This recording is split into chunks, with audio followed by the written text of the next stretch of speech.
para maprotektahan ang ating mga alagang ibon sa init, lalong-lalo na para hindi sila magkaroon ng heat stroke. Yan ang ating aalamin sa video na ito. Kaya, ka lang. I'll see you after na intro.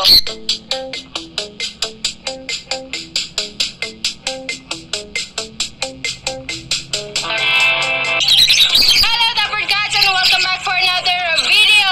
Ito nga, sabi ko nga sa inyo, sobrang init. Andito tayo sa ating bagong location ng ating mga ibon at ipapakita namin sa inyo kung ano yung aming ginagawa para maprotektahan ang ating mga alagang ibon, especially ngayong summer, para maiwasan nilang magkaroon ng heat stroke. Yan, very very important yan kasi uso yan ngayon dahil sobrang init ang panahon. Baka makita nyo na lang yun, yung mga ibon ay nakabulagta na, no? So kung may heat stroke sa tao, meron din heat stroke sa mga ibon. At check natin, nakikita ninyo itong ating ibonan, nakahilera sila dyan. Eto, nakahilera sila dyan. Eto, ayan, nakahilera. So unang gagawin ninyo kung nasa lugar sila na pwede silang maarawan, what you can do is lagi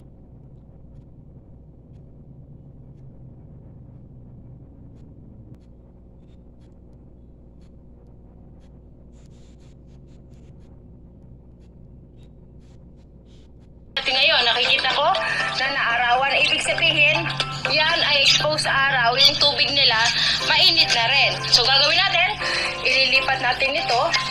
Yan. Ilipat natin ito sa lilim. Tagalin natin at ilipat na lang natin siya dito sa side, dito. Ay, dito. Kasi lilim yan. Okay? So, lipat lang natin. Mag-release. Yan.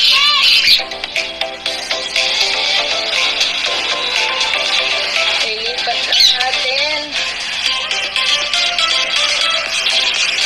Yun. Okay. So, nalipat na natin. Nasa lilim na siya. So, okay yan. Okay na siya. Ito pa pala yung ating Project RF.